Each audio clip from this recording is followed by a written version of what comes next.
Pod aerodinamikom vlaka velike brzine leži misterij građevinarstva, more grubog kamenja koje se čini kao srednjovjekovna pogreška. Zašto podupiremo tone čelika i tehnologije na labavom kamenju umjesto na čvrstoj betonskoj podlozi? To nije propust, to je genijalnost visoke preciznosti. Ovaj nevidljivi temelj odgovoran je za raspršivanje brutalnih vibracija, odvodnju poplava i sprječavanje da toplina savije čelik.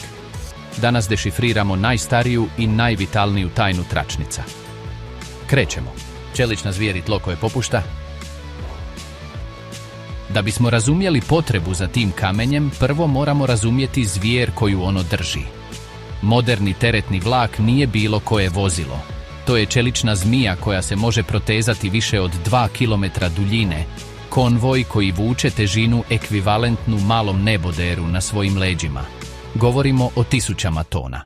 Ali pravi izazov fizike nije samo ukupna težina, već kako se ta težina primjenjuje. Koncentrirajte svu tu masu u jednu sićušnu točku, područje kontakta kotača vlaka s tračnicom. To područje je jedva veličine jednog malog novčića. Zamislite na trenutak da postavimo tračnicu izravno na golu zemlju, na travu i blato po kojem gazimo svaki dan. Sada, učinite da se sila ekvivalentna desecima slonova koncentrira u toj točki veličine novčića. Što bi se dogodilo? Tlo, bilo glina, pijesak ili biljna zemlja, ne bi imalo ni najmanju priliku. Odmah bi popustilo, deformiralo se, potonulo bi. Pritisak bi bio toliko monstruozan da bi smrvio zemlju, pretvarajući je u nestabilno blato. Tračnica bi se zakopala, iskrivila i nagnula u nekoliko sekundi. Vlak koji bi pokušao napredovati po tome iskočio bi iz tračnica u svojim prvim metrima, pokopan u vlastitoj rupi. Prirodno tlo je, za zvijer ove veličine, stabilno kao vodeni madrac. Potreban nam je posrednik, prevoditelj između koncentriranog nasilja vlaka i krhkosti zemlje. Treba nam nešto što pretvara udarac čekićem u stisak ruke. To nešto ima tehnički naziv – balast. I to je mnogo više od obične hrpe kamenja. Magija slojevitog kolača koji pluta. Balast nije grubo rješenje. On je temeljni sloj pedantno dizajniranog inženjerskog kolača. Željeznička pruga je složena struktura, simfonija u 3 stavka. Na vrhu vidljivi protagonisti. Tračnice od poliranog čelika, paralelne linije koje vode kotač. Ali ove tračnice ne plutaju. One počivaju na drugom sloju, pragovima, također nazvanim spavači. To su one poprečne grede od obrađenog drva, betona ili čelika, koje vidite okomito na tračnice. Njihov posao je ključan. Raspodijeliti točkastu težinu tračnica duž šire površine. I ispod pragova, većim dijelom ukopan, nalazi se heroj naše priče. Sloj balasta. Ovo je ključni trenutak. Primarna funkcija balasta nije samo držati, već transformirati pritisak. On uzima koncentriranu težinu koja dolazi kroz prag, već raspršeniju nego na tračnici, ali još uvijek golemu, i širi je na još veće područje. To je isti princip koji koristite s krpljama za snijeg. S običnim čizmama tonete u duboki snijeg, jer se sva vaša težina koncentrira na malu površinu vaših potplata.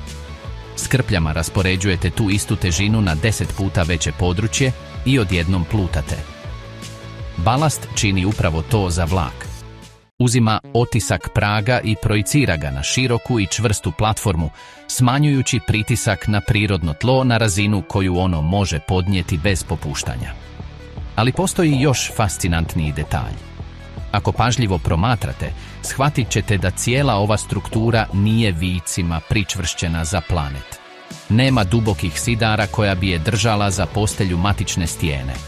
Pruga, u biti, pluta.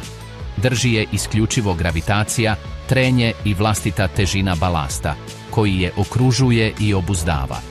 I ovaj nedostatak krutog pričvršćivanja nije nedostatak, to je njezina supermoć. Omogućuje da pruga bude dinamičan, živ sustav. Kada vlak od 300 tona prođe grmeći, on ne vrši samo težinu prema dolje. On stvara vibracije, bočne sile, impulse energije. Potpuno kruta betonska baza prenijela bi te sile izravno na tlo, i također natrag na vlak, uzrokujući žestoko trošenje i naprezanja koja bi mogla napuknuti materijale. Umjesto toga, posteljica od balasta djeluje kao amortizirajući jastuk. Kamenje se minimalno prilagođava, preslaguje se, apsorbira energiju i raspršuje je. Pruga diše, prilagođava se trenutnom stresu i vraća se u svoj položaj. Upravo ta kontrolirana fleksibilnost omogućuje čeliku da desetljeće za desetljećem izdrži stalno udaranje čeličnih zvijeri. Dilema okruglog kamena. Zašto je oblik sve? Međutim, bilo koji kamen ne služi svrsi. Mogli biste pomisliti da je važno samo da su teški i točka. Ali inženjerstvo je znanost o brutalnim detaljima. Ako bismo umjesto ovog oštrog i uglatog kamenja prugu napunili glatkim oblucima, lijepim i poliranim od rijeke ili savršeno sferičnim čeličnim kuglama, potpisivali bismo smrtnu presudu prvom vlaku koji prođe. Razmislite o tome što se događa. Vlak prolazi, vibrira. To okruglo i glatko kamenje, budući da nema međusobnog zahvata, počelo bi se kotrljati jedno preko drugog. Ponašalo bi se kao milijuni mikroskopskih kugličnih ležajeva. Prag bi, umjesto da počiva na čvrstoj bazi, potonuo u more pokretnih ležajeva. Pruga bi izgubila svoje milimetarsko poravnanje u sekundi, tračnice bi se iskrivile i iskliznuće bi bilo trenutno i neizbježno. Stabilnost ne dolazi samo od težine, već od mehaničkog blokiranja. Tajni neprijatelji, voda koja guši i korijen koji lomi. Posao balasta, međutim, ide dalje od podnošenja težine i obuzdavanja sila. On je prva linija obrane protiv dva tiha i neumoljiva neprijatelja koji vrebaju svaku infrastrukturu vode i biljnog života. Prvo, voda. Mogli biste pomisliti da bi masivna betonska ploča bila nepropusnija i stoga bolja. To je fatalna pogreška. Beton može napuknuti, a kada se to dogodi, voda se filtrira kroz pukotine i ostaje zarobljena ispod, bez izlaza. S vremenom ta stajaća voda erodira pod tlo, stvara vrećice blata i na kraju neravnomjerno potkopava bazu, uzrokujući katastrofalna ulegnuća. Balast je, u svom prividnom neredu, savršen sustav odvodnje. Bezbrojne šupljine koje ostaju između uglatog kamenja tvore mrežu mikrokanala. Kada padne olujna kiša, voda ne stagnira na površini. Odmah se odvodi prema dolje kroz šupljine i raspršuje bočno, udaljavajući se od zone opterećenja. Platforma pruge ostaje suha i stabilna. Voda, umjesto da bude neprijatelj, izbacuje se s hidrauličkom učinkovitošću. Zatim, tu je priroda. Bez sloja balasta, tlo pod prugom bilo bi plodna posteljica. Sjemenke, koje prenose vjetar ili ptice, proklijale bi. Korijenje trava, grmlja pa čak i drveća počelo bi rasti između pragova i pod tračnicama. To korijenje, sa svojom sporom ali nezaustavljivom snagom, djelovalo bi kao prirodni klinovi. Razmicalo bi kamenje, razbijalo zbijenost tla, zadržavalo vlagu i na kraju deformiralo milimetarsko poravnanje pruge. Balast, suh, bez plodne zemlje i sastavljen od oštrog kamenja koje je neprijateljsko okruženje za klijanje, djeluje kao prirodni i strukturni herbicid. Stvara sterilnu zonu, ničiju zemlju gdje se biljni život ne može uspostaviti, štiteći geometrijski integritet pruge.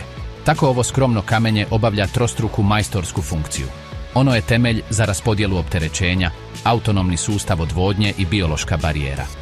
To je rješenje neodoljive elegancije. Ali ovo remek djelo inženjerstva nije statični spomenik. Ono je živo, podložno trošenju, vremenu i silama koje je samo dizajnirano ukrotiti. Što se događa kada se nakon tisuća i tisuća vlakova balast počne umarati? I odakle pobogu ideja da se koristi upravo ovo kamenje na ovaj način? Odgovor na to posljednje pitanje nije u inženjerskim priručnicima 19. stoljeća, već u utrobama brodova koji su plovili oceanima stotinama godina ranije, noseći teret sa sudbinom koju nitko nije mogao zamisliti. Održavanje remek dijela kada se kamenje umori. Balast je izdržljiv, ali nije vječan. Zamislite da je svaki prolaz vlaka mali udarac čekićem. Nakon milijuna udaraca, najtvrđe granitno kamenje počinje popuštati. Njihovi oštri bridovi, tako ključni za uklapanje, polako se zaobljuju stalnim trenjem. Krhotine se odlamaju, pretvaraju se u prah. Istovremeno, vjetar nanosi prašinu i zemlju, koji se filtriraju između šupljina. S vremenom se događa fenomen koban za prugu, kontaminacija ili prljanje balasta. Slobodni prostori koji su činili savršen sustav odvodnje pune se kompaktnim muljem prašine i sićušnih fragmenata. Masa prestaje biti porozna. Voda se više ne odvodi, stagnira. Kapacitet prigušivanja se smanjuje jer se kamenje, sada zaobljenije i zamrljano, više ne uklapa snažno, već klizi jedno preko drugog. Pruga gubi svoju elastičnost i svoju stabilnost, a s njima i svoju sigurnost. Zato je održavanje pruge znanost za sebe. Periodički, kiklopski i specijalizirani strojevi preuzimaju kontrolu nad linijom. Najspektakularniji je regenerator balasta. Ova mehanička zvijer napreduje po tračnicama, uvodeći duge vibrirajuće šiljke između pragova koji prodiru u sloj kamenja. Njegova funkcija je prosijati, odvojiti i očistiti. Nasilno protresa balast, izbacujući u stranu kontaminirajući fini materijal, sitninu, i ostavljajući za sobom samo krupno i još uvijek korisno kamenje. Zatim dodaje novi i svježi balast sa svojim oštrim bridovima, a stroj za ravnanje sve ponovno postavlja s milimetarskom preciznošću. To je velika operacija na kosturu infrastrukture, nužno pomlađivanje kako bi kameni jastuk mogao nastaviti podnositi težinu budućnosti. Ovaj ciklus održavanja, iako skup, je moguć. I ta mogućnost obnove još je jedan od ključeva dugovječnosti sustava. Što nas dovodi do pitanja: ako zahtijeva toliko brige, ne postoji li moderna i definitivna alternativa koja bi ga jednom zauvijek zamijenila? Betonska ploča, revolucija ili slijepa ulica? Alternativa postoji, a to je pruga na betonskoj ploči. Zamislite glatku i kontinuiranu autocestu od armiranog betona, na koju se izravno pričvršćuju tračnice s elastičnim sidrima. Čini se kao san inženjera, uredna, čista, trajna. Ima svoje niše primjene gdje blista. U tunelima velike brzine, na primjer, gdje je prostor ograničen i ventilacija je kritična, uklanjanje prašine iz balasta je ogromna prednost. Na dugim mostovima i vijaduktima smanjuje mrtvu težinu na strukturu u usporedbi s debelim slojem kamenja. I u mnogim mrežama gradske podzemne željeznice njezina manja visina konstrukcije i glatka površina su idealne. Ali za veliku većinu željezničkih linija koje sjeku krajolik pod vedrim nebom, betonska ploča je slijepa ulica puna opasnih kompromisa. Njezina prva i najveća prepreka je cijena. Izgradnja kontinuirane ploče od armiranog betona s njezinom potrebnom čeličnom armaturom i zahtjevnom pripremom terena između 3 i 5 puta je skuplja od polaganja konvencionalne pruge na balastu. Druga je voda. Betonska ploča se ne odvodi. Zahtijeva sustav oluka, odvoda i pumpi doživotno za evakuaciju kišnice, sustav koji može zakazati i uzrokovati poplave na pruzi. Treća i možda najodlučnija je nefleksibilnost. Beton je krut. Ako se prirodni teren slegne makar i za nekoliko milimetara, ploča se ne prilagođava, ona puca. Popravak pukotine u betonskoj ploči ukopanoj ispod pruge nije operacija održavanja. To je faraonski rad na rekonstrukciji koji zahtijeva prekid prometa danima ili tjednima. Nasuprot tome, s balastom, ako tlo popusti, strojevi za podbijanje jednostavno podignu tračnice i pragove, dopune s više kamena i linija ponovno radi za nekoliko sati. Zato, unatoč svojoj modernoj slici, betonska ploča nije univerzalni nasljednik balasta. To je skup dodatak za vrlo specifične situacije. Za titanski zadatak držanja željeznice na promjenjivoj i dinamičnoj zemlji, primitivno rješenje od drobljenog kamena sa svojom fleksibilnošću, svojom urođenom odvodnjom i svojom sposobnošću popravka ostaje 2 stoljeća kasnije praktički nepobjedivo. Ime je trag, nautička tajna od 500 godina. Ali odakle je došla ova briljantna ideja? Trag je u samom imenu, balast. To je riječ koja nije rođena u radionicama željezničkih inženjera, već je posuđena iz potpuno drugačijeg svijeta, svijeta drva, jedra i salitre, trgovačke mornarice 16. stoljeća. Stoljećima prije prve lokomotive, veliki jedrenjaci koji su trgovali između kontinenata imali su problem čiste fizike. Brod natovaren začinima, tkaninama ili čajem bio je stabilan. Njegova težina potapala ga je dovoljno duboko u vodu da kobilica suzbije silu vjetra u jedrima. Ali što se događalo kada bi se iskrcali u luci i krenuli na povratni put prazni? Brod, previše lagan, postajao bi nestabilna ljuska. Jahao bi na valovima umjesto da ih sječe, bio je neupravljiv i opasno ranjiv na oluje. Rješenje je bio balast. Trebala im je mrtva težina, jeftina i obilna, da potope kobilicu do operativne dubine. I koji je materijal savršeno ispunjavao te zahtjeve u bilo kojoj luci na svijetu? Kamenje. Mornari su punili prazne utrobe tonama običnog kamenja, otežavajući brod za njegovo povratno putovanje. Dolaskom u luke poput Londona, Amsterdama ili Seville, kako bi utovarili novu robu, morali su isprazniti te planine kamenja koje im više nisu trebale. Dokovi su se punili pravim brdima ovog otpadnog materijala, balasta, koji je ispunio svoj životni vijek.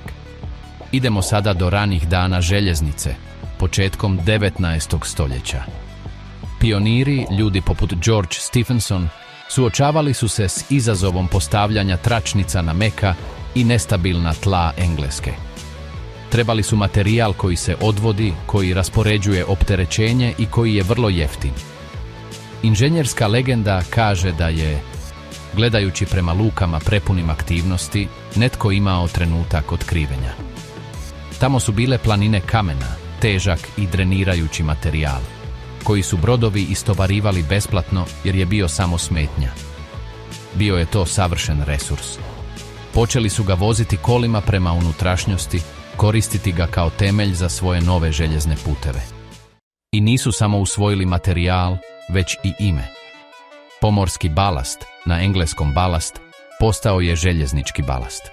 Nautički otpad pretvorio se čistom potrebom i domišljatošću u kamen temeljac prometne revolucije. Tako da sljedeći put kada vidite to sivo kamenje pod vlakom, nadam se da više nećete vidjeti krš. Vidjet ćete inženjerski sustav neodoljive sofisticiranosti. Dinamičan jastuk koji pretvara udarce u milovanja. Geološku spužvu koja pije cijele oluje. Sterilnu utvrdu koja objavljuje rat korijenju.